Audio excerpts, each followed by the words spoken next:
In a world rife with luxurious watches created by some of the best in the business, the Rolex Cosmograph Daytona stands out as an emblem of class, superior quality, and superb workmanship. It got its name from a city in Florida which is known for some of the most spectacular car racing competitions. True to its name, when it comes to the race for the best watches, the Rolex has always been a coveted treasure among fanatics who understand the watch's design.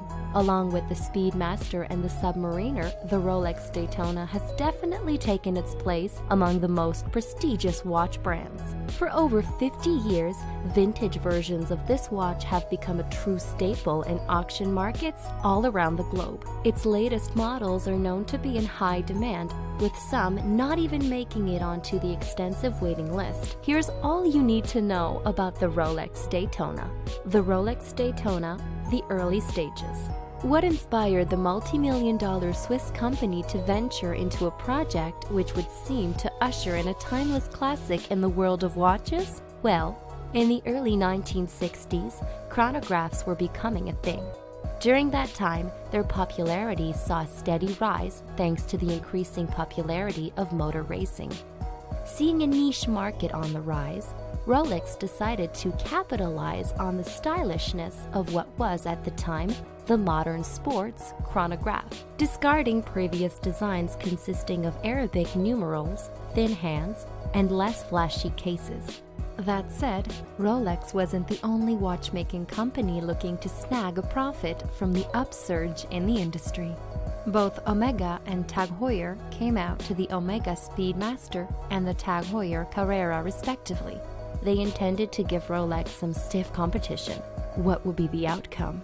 How did these sports chronographs fare on the market? Well, to say that any of these watch novelties was a success would be a gross misrepresentation of reality. Things didn't work out for these companies as they had anticipated. Unfortunately for Rolex, dealers would oftentimes sell Daytonas at ridiculously low prices, something which obviously was not profitable for Rolex. It all seemed to be going south for the company. That was until a certain popular race car driver decided to wear the Rolex Daytona with him wherever he went. Yes, folks, we're talking about none other than Paul Newman, the late great multi-talented American race car driver, a man whose decision to almost incessantly wear the Daytona led to a surge in its demand. The progress of the Rolex Daytona in the early years. When Rolex came out with their Daytona sports chronograph, they weren't willing to compromise the quality or make of their watch, even as the years went by. Up until the late 80s, they used to manufacture their watches with the Valjoux 72, a hand-wound chronograph caliber, which was well respected for its craftsmanship and quality. Interestingly enough, despite the fact that automatic chronographs had already been in existence since the 1960s, Rolex stuck to their design until they eventually switched over to the automatic world in 1988. In doing so, Rolex decided to make use of the expertise of Zenith's El Primero chronograph movements. In doing so, they reduced their frequency down to 28,800 vibrations per hour, something which was uncharacteristic of the brand considering that traditionally they produced high-frequency watches. Even more important was the aesthetic shift which occurred for the overall look of the Daytona, something which redefined the look of this classic piece. The steel bezel got thicker, new subdials and typefaces were added, and the watch even got crown guards. Then, in 2000, Rolex decided to make another major upgrade, the caliber 4130. Understanding the power and reputation of their brand, Rolex knew that they had to release a high-quality watch, and that they did. The watch featured a daily accuracy reading of plus or minus 2 seconds, and also had a power reserve of up to 3 days. The Rolex Daytona made a strong statement considering that most chronographs at the time didn't have such features. The hassle to purchase a Rolex Daytona. The stainless steel version of the Rolex Daytona is coveted by many. For this reason, it has an extremely long waiting list, something which is uncharacteristic of watches irrespective of the brand, make, or model. You can wait for as long as 2 years to get such a watch, and the selection process is extremely discriminatory. It really comes down to who you know and who knows you. If you know the dealer, you might have a decent shot, and even then, it all comes down to luck. Each year, only a few thousands of these watches are made.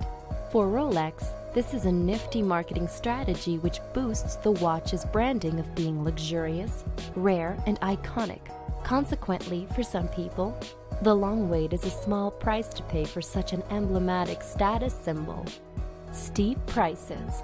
In case you were wondering how much the Rolex Daytona watch is going for, here is the answer. As late as 2016, the stainless steel version of the watch featuring a ceramic bezel costed £9,100 or $12,000. When purchasing, you are given the option of either getting a white or black dial, although you aren't exclusively limited to those colors.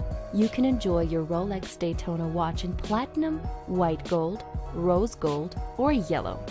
Prices for these watches can be several times higher depending on what you're looking for. For example, the Platinum Cosmograph Daytona has been sold for as much as £54,300 or $71,754, and prices increase every day. As expected, trying your hand at the vintage watch market is no cheaper than buying the more modern releases. Actually, they cost several times more than the Daytona watches of today. These watches, made in the style of Valjoux, can be sold at auctions from anywhere between £50,000 and £3.7 million, or $66,071 to $4.8 million. Therefore, if you're looking at buying an antique Daytona, we recommend that you start saving now. That said, if you ever do, rest assured that the value of these watches appreciates extensively as they age. While you may feel as if you're sacrificing a huge chunk of your earnings, consider it to be an investment which can bring you a fortune in the next 20 or so odd years. Keeping your Daytona looking fresh. Obviously, like all watches, the Rolex Daytona is not resistant to wear and tear. Just like anything in life, in order to preserve its natural beauty and aesthetic appeal, you need to take care of this classic piece. While Rolex watches usually are extremely efficient and last for years, we recommend that you bring in this watch every 5 years for a regular service checkup. In terms of basic servicing, you're looking at a starting price of €450, and it may go up depending on the nature of work which needs to be done. Having said that, honestly, when it comes to the Rolex Daytona, it's hard to find anything which could possibly go wrong with it. That is, unless you've subjected it to some horrible treatment, something which, in light of the price, we highly doubt that you would do intentionally. What's more, the built-in ceramic bezel guarantees that the watch is resistant to most damage, ensuring its durability. It also has one of the highest steel grades ever, standing at 904L, something which is uncommon among the best watches today. In addition to strong steel, the watch is water resistant for up to 100 meters, so you shouldn't have any issues. That said, if you don't screw the chronograph pushers down, water will seep in and damage the watch, so don't forget to screw them down. Concluding thoughts. All in all, the Rolex Daytona is undoubtedly one of the most elegant, sleek, and luxurious watches on the market. Despite a rather inauspicious start, thanks to some key figures, strong marketing, and great branding, these watches soared, leaving much of their competition behind as they shot off to the stratosphere of the watch world. While they may be very pricey and involve a very steep investment which may not be for everybody, if you can, we would recommend you purchase one. These watches can offer returns on investments which can easily land you a fortune if you get the right buyer. What's more, they're made with some of the highest quality materials in the industry. A Rolex Daytona is guaranteed to last you a lifetime if you treat it well. Therefore, when you go to buy your next watch, give the Rolex Daytona a second thought. You might like how it feels and looks on your wrist. That's a wrap. Okay, tell us, SmartLeapers, are you a Rolex collector? What do you think of the Daytona? Answer in the comments, and you're always welcome to start a discussion about any of the topics we talk about in this channel. because discussions are what spark smart leaps. We'll be back with a new video soon. If you like this one, don't forget to press the like button and share the video, as well as subscribe to the channel and activate the notifications button so you're always updated whenever we post something new. There are countless more topics to come and you don't want to miss them. Until then, have an amazing day, Smart Leapers.